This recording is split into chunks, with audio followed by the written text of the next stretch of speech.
Even before he reached the back gate, little Yuri could imagine how angry his father would be. His bearded form would suddenly appear on the back porch, furrowing his brows, and then he would yell in that voice that made it hard to breathe.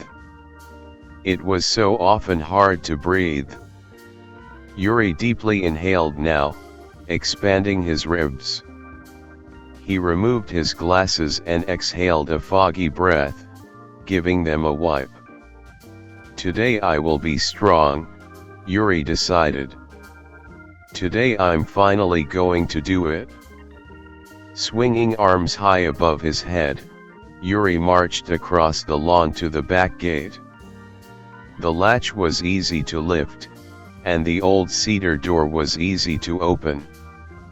Once on the other side, Yuri quickly crouched low, knowing he could barely be seen through the wooden slats. As long as he moved slowly, he could be mistaken for just another garbage can in the back alley.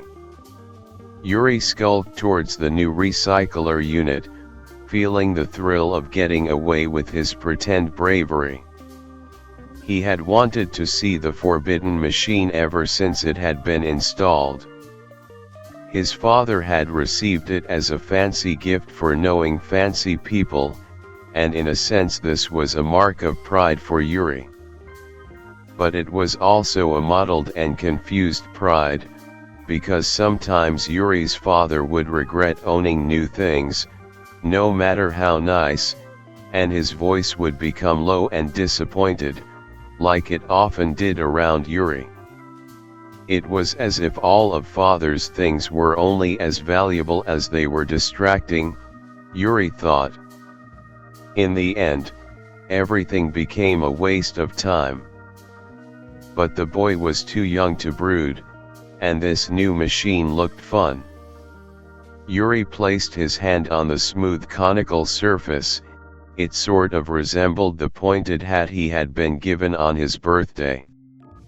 Except the top was cut off, so it looked more like a volcano. He quickly glanced back at the porch through the wooden slats, double-checking for any sign of observers. Then, very delicately, his tiny frame crawled up the slopes of this silvery volcano. There were no handholds, he had to rely heavily on his knees. Once he reached the top, Yuri carefully removed an empty glass from his back pocket. It was a miniature vodka bottle his father had left lying around the house. Yuri straddled the volcano's crater, and carefully thumbed the lid on top. It opened without resistance. He wasn't sure what he was supposed to find inside. Cogs? Saws? Spikes that recycled glass into dust? But instead of anything mechanical, Yuri gazed at hundreds of crawling, organic shapes. They were living insects. Termites. Yuri practically slipped off. He had seen termites on stream shows before, but what were they doing here? Cautiously, he looked closer. The shine of old glass glimmered between their red bodies. The insects were chewing and breaking it down, making the shards into something else. Into marbles. Dozens of termites held beautiful, clear marbles between their toothed jaws. The marbles were being circled about, cleaned and smoothed, some of them no larger than grains of sand. Wow! Yuri was entranced. The vodka bottle dangled between his fingers. He wanted to drop it straight down the middle, into the heart of the operation. Then he'd stay and watch the bugs dissolve the glass. He leaned over, lowered his hand, and then his glasses slid right off his nose. Blurriness. Fear. Yuri scrambled, trying to reach for his fallen sight, but it was soon lost in the hazy red soup. He dunked his arms, reaching and poking into the machine. He swatted using the vodka bottle, listening for the clink of his glasses.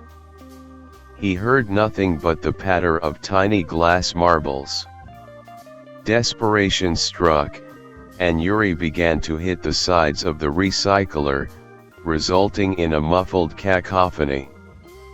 Yuri then recognized the unmistakable whine of the porch door's hinge. It had swung open. His father exclaimed, clearly angry at someone or something on the phone. Yuri couldn't see what was happening, but he could feel the crawl of burns traveling up to his elbows. He began to frantically brush them away. One of the red blurs fell on his knee and produced a pain so fiery that Yuri fell off the recycler. The next couple minutes spiraled into slaps, cries, and rolling about. Yuri could hear his father's conversation travel across the lawn, towards the back gate, but there was little he could do to hide. Even as the gate opened, Yuri wasn't able to stand up in time, nor wipe away his tears. The dark, bearded blur arrived, muttering grievances, holding a cell phone in one hand and a bottle shape in the other. In a span of half a minute, the blur tossed the bottle down the open recycler, closed the lid, and patted Yuri on the head.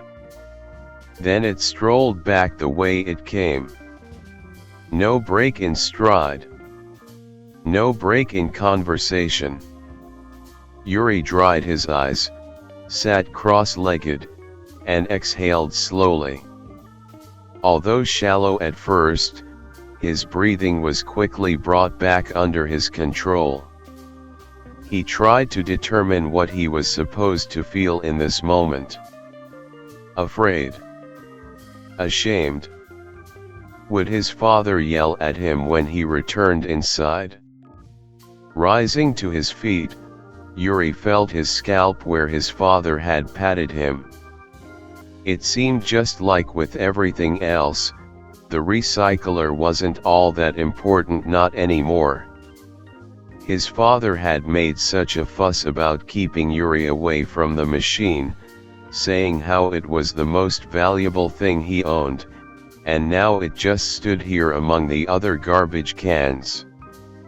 Idle and neglected. Yuri couldn't help feeling the same way.